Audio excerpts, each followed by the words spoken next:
everyone, and thank you for tuning in to Poets and Quants' online MBA panel. Today, we're talking with career development professionals from 3 top programs.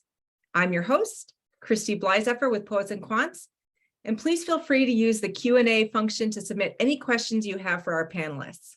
I'll do my best to get to those at the end of the session. I want to welcome all our guests today, and thank you very much for taking the time. We're going to dive right in with Holly. If you don't mind taking a minute to introduce yourself, your school, and tell us about your career's curriculum, what's involved, the coaches, the experts, that kind of thing. Great. Thanks so much, Christy. I'm glad to be here today.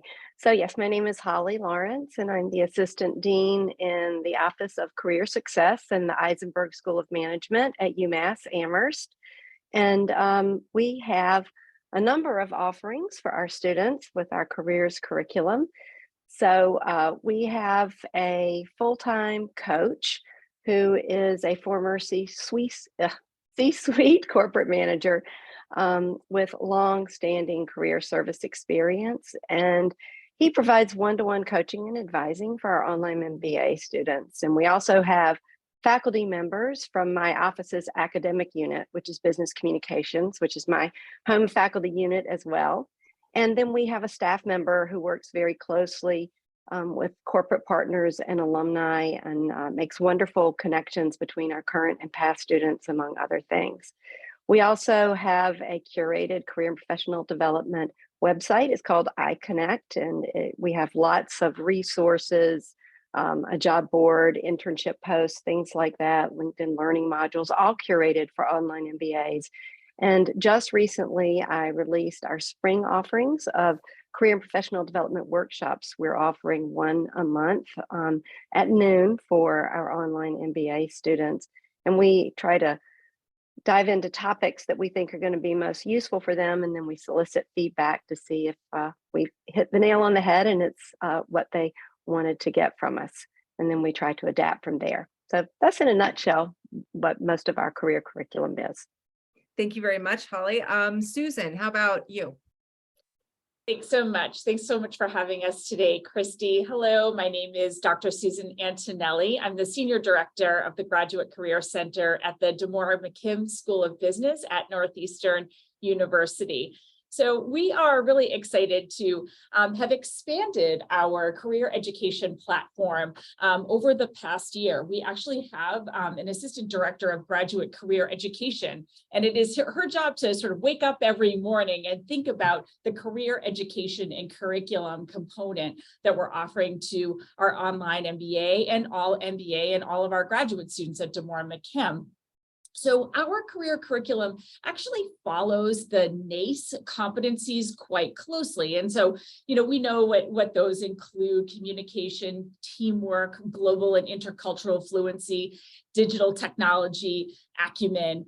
And we continue to evolve that career curriculum to map to what's going on in the business world around us. So for example, we want to make sure that our students know how to work in a remote workforce if they need to suddenly. So that's one of the things that we really try to do with that career curriculum. As for who it's delivered by, we have professional coaches in our office, and these are individuals who have over 20 years of experience as either higher education professionals or folks who've come to us from industry. So, worked in corporate finance and then decided to make the switch over to working in higher education, and then now work as a professional career coach for our students. So with that, our students have an opportunity to have that one-to-one individual career coaching or mentoring with an advisor that is really dedicated just to them. We also have a group advising module because we want the advisement to kind of mirror the workplace. Sometimes you're getting that one-on-one feedback, and sometimes you're working in a group and you're getting feedback together. So we offer that. All of our students are also offered a career course. So we have a career management course that students can participate in either one-on-one, so going weekly to sit in a classroom, and it's co-taught by all of the professionals in the Graduate Career Center. And there's also a self-paced option. So for a student who maybe just wants to do it in their pajamas online at night, they can take the career course that way. Our students have access to our career board. We use a grad leaders product. We call it GTS, our global talent system, where we provide some online tools and courses for students to participate in. And they have access there also to, of course, job boards and internship boards. And then finally, our students have access to our alumni network who can serve as mentors for them. Thank you very much. Megan. Yes. Thanks so much for having us, Christy. I'm Dr. Megan Kenny. I'm the Director of Student Success for the Online MBA program here at the Questrom School of Business at Boston University. And similar to my colleagues, we offer a lot of the same career support resources for our students. So our students have access to our job board. We use Handshake, to a suite of services and resources provided by the Center for Career Development here at BU, as well as the Questrom Feld Center. So resume review, mock interview software, all of those types of things. We've also developed some workshops and things sort of internally with my team just for our online MBA students on resumes, on cover letters, on things like that. Our student population is a little bit older. Our average age is 37. They have 10 to 12 years of work experience. So they aren't necessarily looking for traditional sort of job search support. So we don't offer one-to-one career coaching, but we have an extensive global network of alumni, as well as within our own program. Our students are incredible resources for each other. So we, between that, our alumni networking platforms and the other online resources, we've really built out, I think, a comprehensive support program for our students. Yeah, thank you all for that great introduction to your programs. I want to move now on to Susan. So an online MBA program has a variety of students looking for different things. They may want to advance in their career. They may want to just enhance their skill set or switch industries altogether. How do you guys support such a broad range of students to guide them to that next phase? I think that's a great question. And, I think that that's where individual coaching and mentoring really comes into play, because for our students who are coming to the Northeastern MBA program, it could be somebody who wants to advance and is looking for a promotional opportunity in a Fortune 500 company, but it also could be someone who wants to start a nonprofit in the Boston area to bring healthy food to food deserts. So the reality is having that one-to-one individualized attention on our students allows us to provide boutique services so that we can really sit to a student and create a customized plan to say, okay, I really think you should go to in-person career management class. Here's the suite of networking events that I really think you should go to. Hey, what alumni mentor would be a great person for you? I'm going to connect you with that person. Mm-hmm. So I think that it's really that individualized attention that we're giving to students at Northeastern that can allow us to help matchmake, if you will, mm-hmm. the right kind of experience to what a student is looking for, because you're exactly right. It's students sort of across the career spectrum and across a lot of different industries. Mm-hmm. Yeah, thank you. Megan. Yeah, I certainly echo what Susan said in terms of, getting to know our students and working with them. So I have a team of success specialists is what we call them, but they're available to meet with students and again, connect them to the right resource on campus that they may not have known existed, but that they have access to the right professor or learning facilitator who has experience in what they're looking for, the right alum, or platform where they can go and find those folks. And I think for us too, what we've really found is the way to sort of cater to that broad range of students was really focusing on our curriculum and making sure that our curriculum was really integrated, really designed for how students are experiencing business problems every day in their workplace, so that no matter what industry a student is in, no matter what level of their career they are or where they want to go, they're learning how to solve those problems in a very real way that is applicable to sort of wherever they want to go or whatever they want to do next. And that's really sort of the playing field that we want all of our students to be on. And we found has been really helpful regardless of whether their goal is to just sort of stay where they're at, they're really content, or whether they want to go off and do their own thing. And Holly, how about you? Great, thank you. Yeah, it's definitely a broad range of students in our program. We have about 1,500 students in our online MBA program. We've been around for over 20 years. And so we have really learned a lot about who our students are. About a third of them are physicians, actually, medical doctors. We have a lot of attorneys, PhDs, and other people who are in some professional capacity that they've been in for a while, largely. And most of them are trying to make a switch into a business leadership role, but it's not a true career switch for them. It's usually advancing within the organization because they want a seat at that leadership table, or they are physicians who want to move not solely from clinical work, they continue to do some of it, but into administration, let's say, in healthcare. So the huge majority of our students are what we think of as advancers. We have some certainly who are career switchers, and those folks tend to seek our one-to-one career coaching a little bit more. We offer in our workshops and then in our one-to-one coaching a curriculum of life design.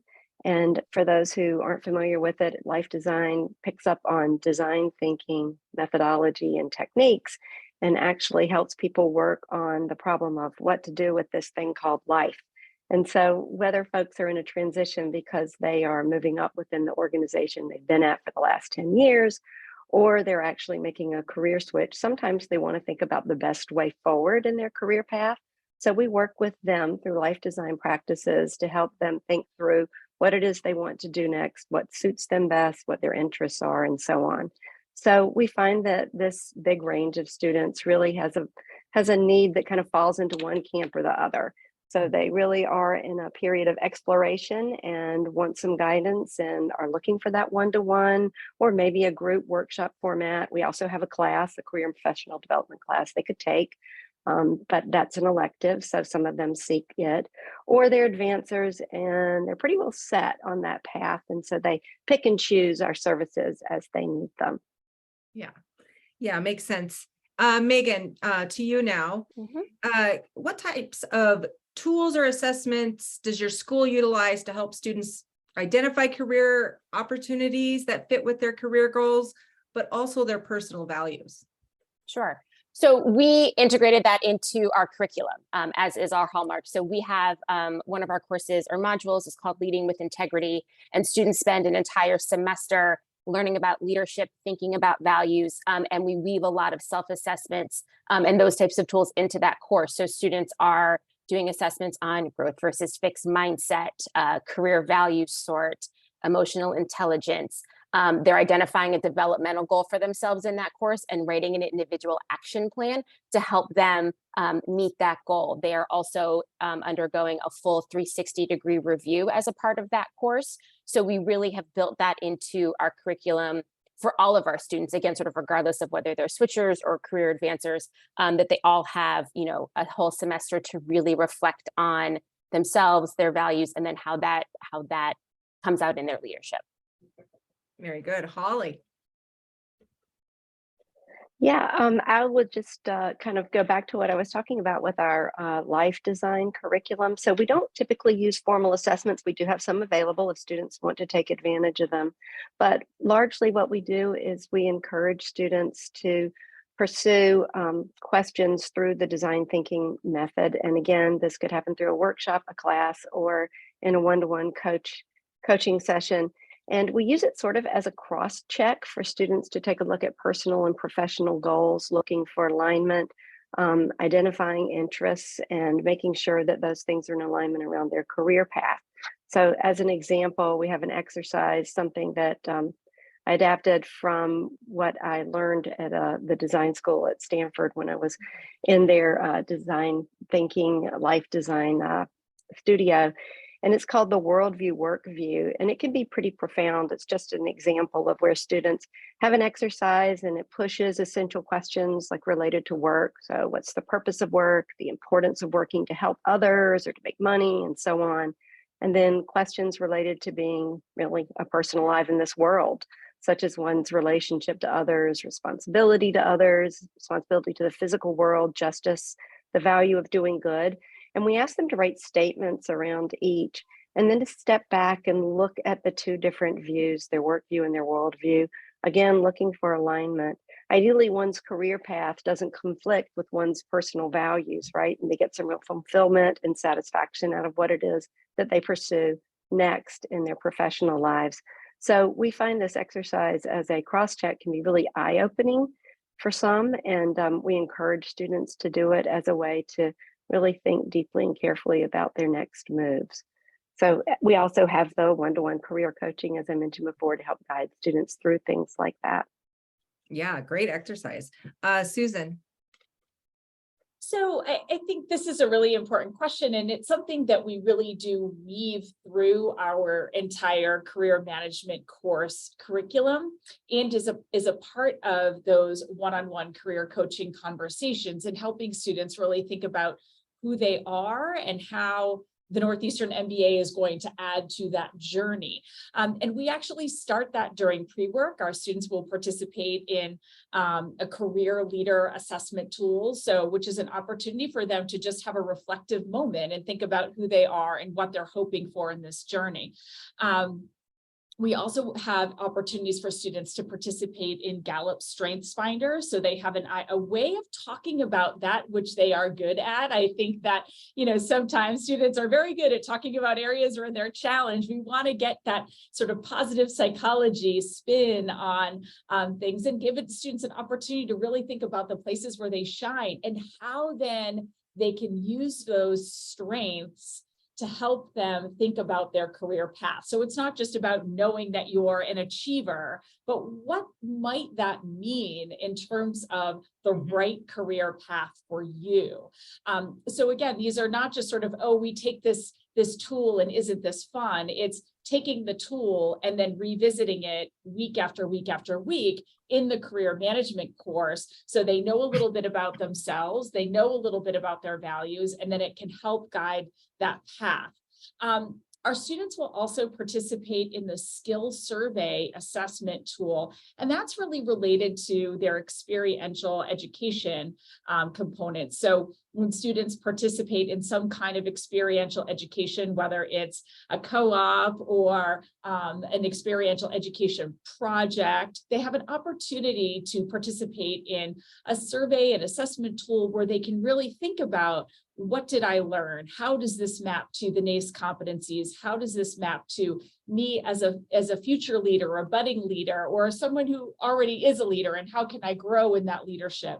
What do I need to work on? And then how do I make sure that I put myself in spaces where I am working on that which challenges me? So I think that sort of our goal is always to help students lean into those strengths, but also identify areas of growth, and then having that growth mindset to say, okay, I can do this. I'm going to go to this networking event. I'm going to talk to my mentor about these areas of growth. I'm going to make sure that I'm putting myself in places that challenge me.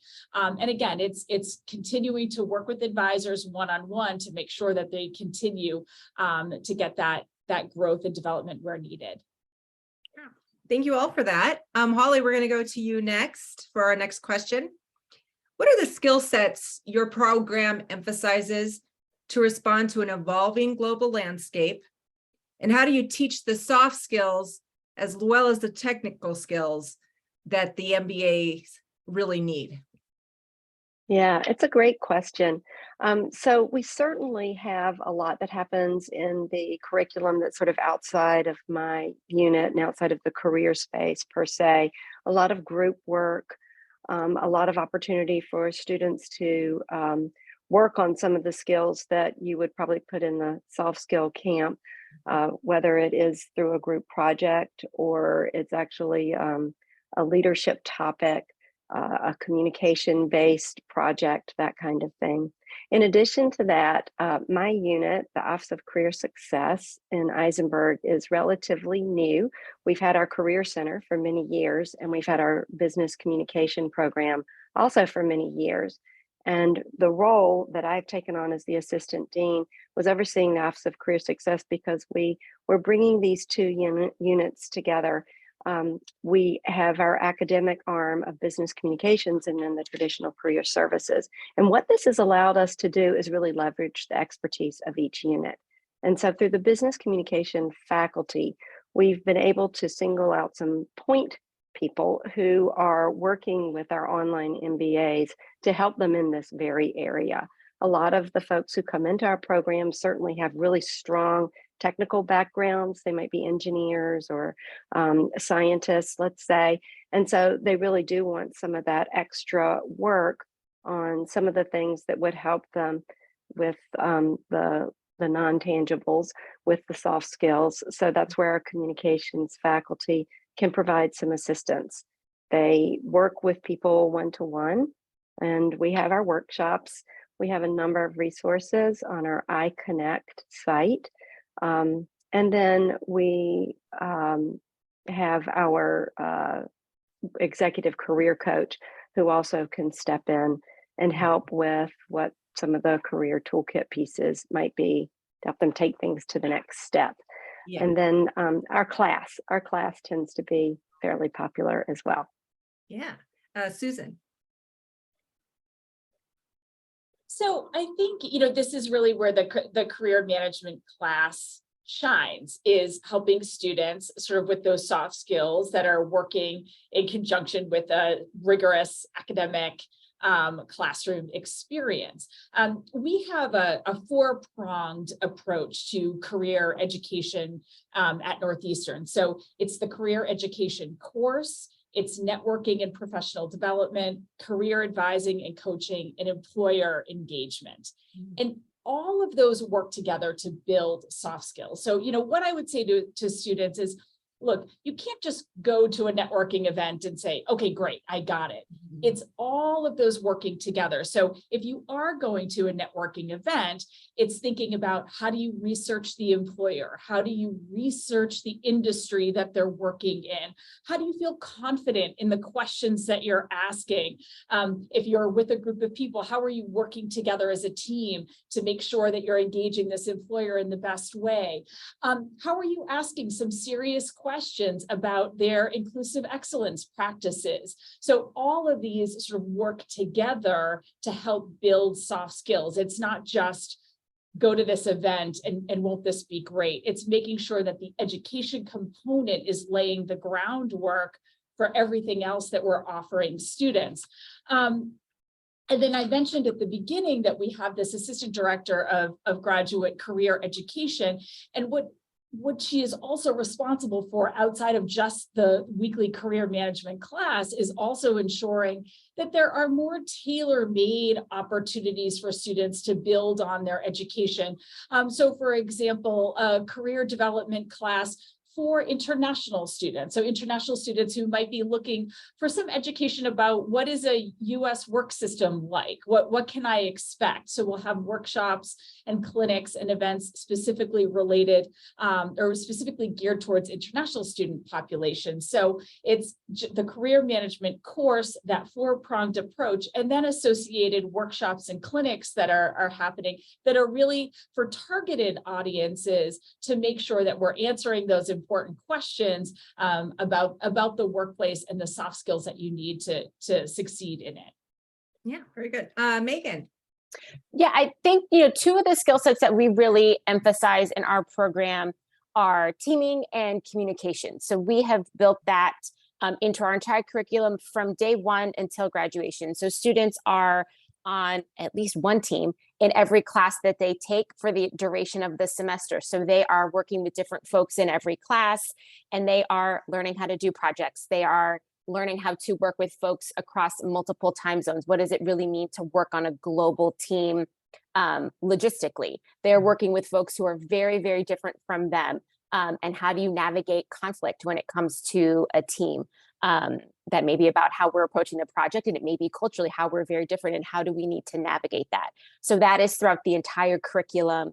We have wonderful faculty who have built that teaming curriculum, and we do the same thing with communication. So day one, we are talking about the basics of how are you presenting yourself in this virtual world, all the way through to in every course with every topic that they're learning. How am I putting this together in a memo that my boss is asking for in a way that's going to get my point across with information that will be valuable to my supervisor? So we weave that through the entire curriculum. You know, and I think in terms of teaching the people skills, it's certainly what my colleagues have said here. And then again, for us, we built it into the curriculum. So they spend a semester on the soft skills, and it's sort of right after the semester where they've spent 14 weeks doing the quantitative skills. And it's a little bit of a pendulum swing for some students, but that's to emphasize that both are important. So they spend those 14 weeks thinking about, how am I an ethical leader? What are ethical dilemmas that companies have faced, and how have they managed them, right, for good or for ill, and what would I have done differently?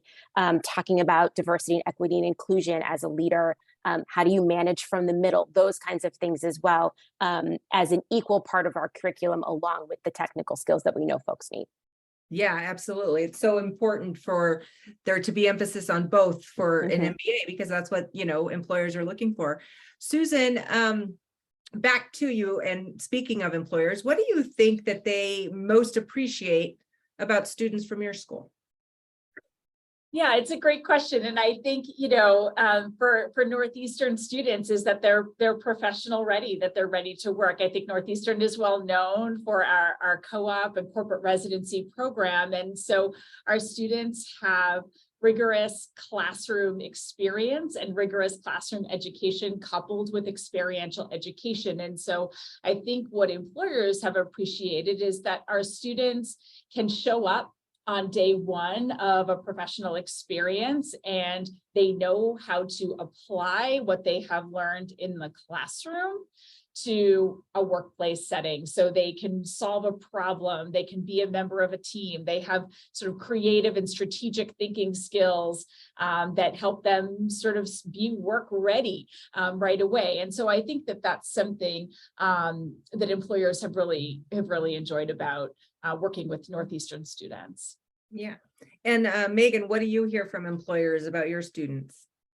Sure. I would say for our students in particular, our program is very new, so we don't have that about our online MBA students quite yet. But I would say for a Questrom student, for a Questrom MBA student, I think very similar to what Susan said, you know, our students come in with that teaming experience. That's across all of our programs here at Questrom, so they know how to work with others. They've had a rigorous academic and technical background in their curriculum. And I think, you know, our students really believe in and live out sort of the Questrom mission, which is creating value for business and society. And they come in ready to think about not only the job that they want to do and how to do it well, but to think about how that job will impact the company that they're working for and sort of the broader society. And I think that that is something that is really valuable in today's world. Yeah, absolutely. Holly. Yeah, so I would say that about 99% of our students come into our program already employed. And many of them have probably gone to their current employer and indicated that they want to advance within their organization.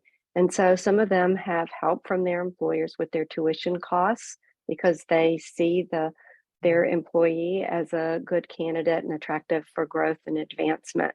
So those folks already have employment in mind typically. And so that represents a fairly significant number of our students. About 85% of our students are advancers. So most of them are going to seek something within their current organization or something within their existing field. So we see that obviously affects what some of the employers know about them. But I think in general, whether they are advancers or career switchers, most employers know that students who come out of our program are fully prepared educationally and are generally focused and clear about their next steps in their career and why it is that they chose to get an MBA and what they want to do next. Yeah, very good. Megan, Do you want to talk some about your alumni network and how students engage with one another post MBA? Absolutely. So this is something that we are just starting to develop for the online MBA program. We had our first class graduate just this past August. So we have a very eager sort of pioneering cohort that are now our first cohort of alumni. So we are working with them and with our program leadership. And we have plans for in-person opportunities connected to our admissions team as well. So how do we connect alumni to prospective students as well as current students? We just hosted last night, actually, our first in-person event with alumni and current students and prospective students here in Boston. So we certainly are excited to continue that. Thinking about mentorship and how we can connect students to alumni for career questions and things like that. But we've already started to develop ways where they can connect virtually through our alumni networking platform, both with within our program, but also how our students have access to certainly able to connect with other Questrom alumni and other BU alumni as well for mentorship, job questions, things like that. But we have a really engaged student population. We're also thinking about we'll be launching early next year, some sort of post-grad AMBA +1 additional learning opportunities, additional educational opportunities for folks, as well as some global meetups to take advantage of our global student population. Oh, exciting. Holly. Yeah, so our director of MBA Alumni and Corporate Relations does a really beautiful job maintaining relationships with our alumni. So she helps partner current and past students through the network. She, along with others in our offices, helps bring alumni to campus for talks and other events. And those talks and events are streamed and recorded, of course, for those who can't make it to campus, which of course is the case for many of the online students. We also hold events in different areas outside of the beautiful Amherst campus that not only invite online MBAs to attend, but often feature them as speakers and panelists so that they connect with others who have been in the program in the past. So those are just a few of the opportunities for live events and gatherings. We also have a highly active, large alumni network on LinkedIn and other social media that we really encourage to connect up there. Yeah, absolutely. And Susan. So we are lucky that, we've had some great engagement with our alums who will come back for our networking events. We also had a networking event last night, so tis the season, but our alums came back for that. They also will provide mock interviews for students, serve as mentors.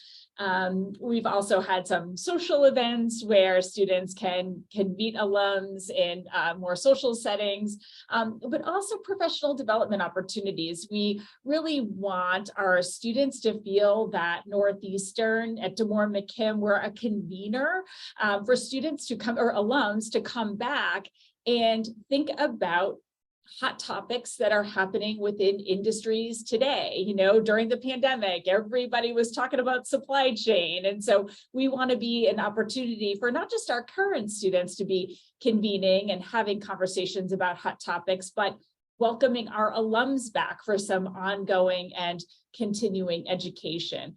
And then obviously we have a very active LinkedIn presence and invite students to and alums to share opportunities for professional development or jobs or corporate residencies or co-ops through LinkedIn and through our social media channels. So lots of ways for our alums to feel like they can continue to come home to Northeastern. Well, thank you. Holly, back to you for this one. Often MBAs are focused on a specific role, company, career path, rather than, what kind of leader they want to develop into, and how a business school can help them do that. What advice would you have for students about that leadership journey? That's such a great question. I would say this is a strength for Isenberg. Through our life design frameworks and curriculum, which I've already mentioned some of, we help students with both career planning and personal insights.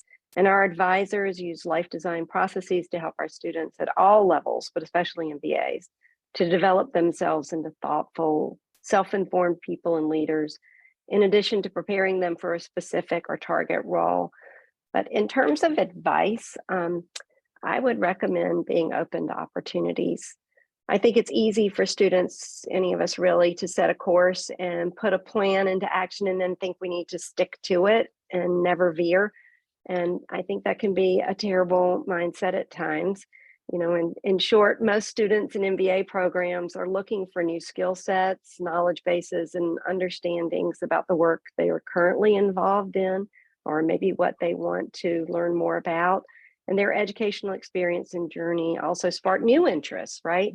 So my main piece of advice would be to give themselves permission to explore new interests, testing out new things, and then really confirming the path and plan that they set a few years earlier, because it's going to take a while to get that MBA, right? So what they thought they may have wanted to do a few years ago when they first applied and then started the program may have changed a little bit, or it may still be right on course. So my whole point is that there is so much opportunity to learn more and to explore.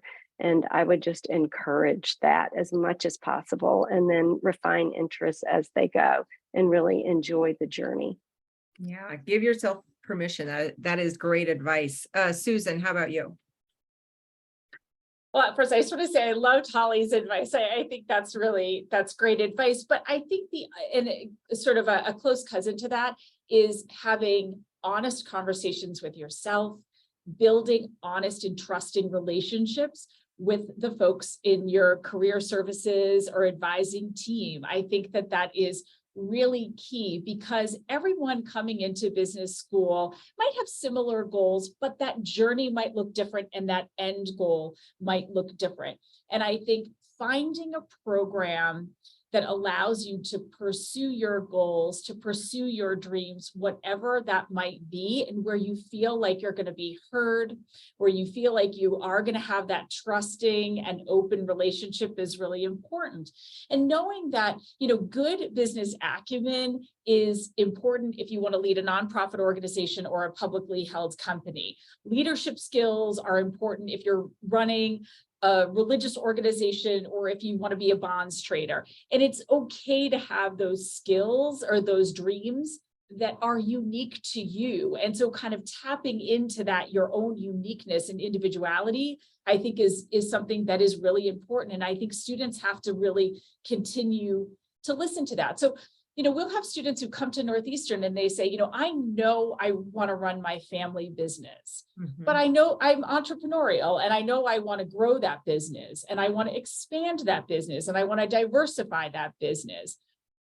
How can you help me get there? So I think being really open and honest with what you want to do, I think sometimes we can kind of look around at the people around us and say, oh my gosh, I don't want to do that. Is it okay for me to say I want to run my family business? Of course it is. Of course it is. You make that journey your own. And I really think kind of remaining true to yourself is really important, and trusting the folks in your career center, advising team, success team that can help you do that. Thank you. Megan. I mean, ditto to both. Absolutely. I would say, again, like Holly, I have found our students, we've been really lucky. Our students, perhaps because they're a little bit older, mid-career folks, come in a little bit more inclined to think about the leadership development and how can I become a better manager, as opposed to sort of an end, role in mind.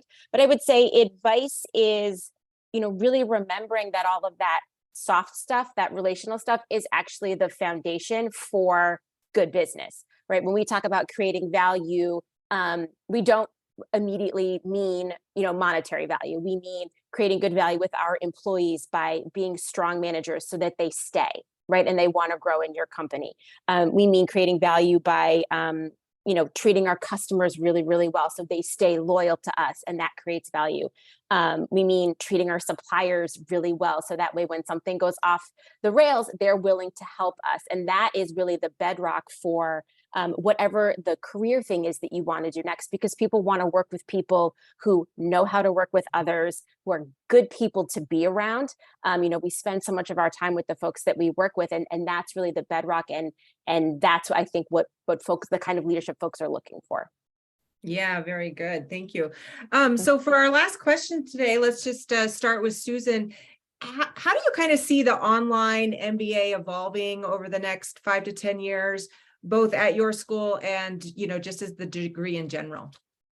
It's such an interesting question, because I think one of the places where we're going to see it evolve is the sort of nomenclature of online MBA. It's an MBA. The modality almost, I don't want to say is irrelevant, but I think as we're in this world, here we are together in the virtual world. We've just been in the virtual world for a couple of years now. I think it's the way that education is delivered. It's meaningful, it's real. And so in some ways, I think that nomenclature might be sort of not necessarily a distinguishing factor. It's an MBA. I think what we'll see in online MBAs or MBAs in general, quite frankly, is I think just as Northeastern has done, I think you'll see programs continuing to evolve and redesign their curriculum that will include some kind of experiential education component. I think that employers want to see graduates who they know are good thinkers and good doers. And so I think that we'll still continue to see those kinds of additions to programs. So I think that we'll continue to see the growth in more faculty of practice. So, industry professionals coming in and serving as faculty to our students. I think that we're going to continue to see and I think this will be across the age span. So even students who are, maybe a little bit older and want to stay right where they are, I think that, we're seeing students who are coming who want to do some good in the world. And so I think that you're going to continue to see schools being pushed to think about, concentrations in sustainability, to help students ask really deep and meaningful and penetrating questions about inclusive excellence practices. So I think that has to continue to be a part of the curriculum and ways that we are preparing our students. And I think, preparing our students for leadership, and understanding that leadership is going to have to continue to be nimble. If we've learned anything from the past couple of years, it's that we've seen that our leaders have to be nimble. So yes, the education and the blocking and tackling of corporate finance is going to be important, but it's also helping students realize, hey, I need to know this corporate finance and supply chain stuff, but I also have to be a really strategic and nimble problem solver as I continue to grow my career. Yeah, thank you. Megan. Yeah, Susan, I certainly agree with you about the sort of the nomenclature of online education and sort of the stigma around that. I think the last few years, we've certainly seen some of that start to erode as everybody was being educated online. So I think that will continue. I think for us at Questrom and for online MBA programs in general, continuing to think about how we deliver our curriculum in an online way, that the way to success in this is not just sort of taking what we've done in our residential programs and just putting it online. It really has to be creative and integrated, and there has to be really unique ways for students to feel connected, to feel a sense of community. We hear that from our students a lot, that they really feel like they're a part of our online MBA community, but also our Questrom and our BU community. So for our institutions to also think about, how do we make sure our online students feel like they're that BU student, that UMass student, that Northeastern student. So I think we'll see that. I think continuing to make sure that our curriculum is keeping up with what's happening in business, so that our students feel like the things that they're talking about in the classroom are things that they can go into work the next day and see playing out in real time. And I think, across all of the online MBA programs, I think we'll continue to talk about sort of access and opportunity and what this kind of education can provide to folks, and how do we make sure that students anywhere in the world have access to, a world-class business education in a way that really helps to increase the opportunities that they have available to them. Yeah, Holly, any thoughts? I would echo what both of my colleagues have said, and agree entirely with those points. And the idea of online MBA versus on campus or full-time or whatever the other nomenclature might be is a really great point. The Isenberg School a long time ago really decided if there has to be parity, it's just one degree, and then that's the MBA. And so wholeheartedly agree with what the other folks in the room have said. The thing that I'll add is I think that it's only going to continue to grow. I think the online MBA space is growing. It's evidence with new programs like the one we see here at Questrom, and that people are professionals out in the world needing to continue their education, and they don't want to stop for 2 or 3 or even 1 year in some cases and give up their full-time work. So that flexibility that the online program provides is essential for so many of the students who are out there. And I just don't see the need going away. There are too many professionals who need and want an MBA to help them gain a seat at a leadership table. So the innovations that business schools continue to offer for business professionals, I think is where it's at, so that they can really, we want to reflect what they need, which is they need this opportunity to grow and develop in their personal and professional lives. And we want to offer a deep respect for who they are and where they are in their lives and how they do want to make those transitions and changes. Yeah, absolutely. Well, I want to thank each of you for just the great detailed, informative discussion we had today. And of course, for your time out of your busy schedules. If you're a viewer, please go to the school websites and dig into all the information available out there. You could also find more information on a host of programs at Poets and Quants. And for now, thank you for tuning in. Keep learning and see you next time.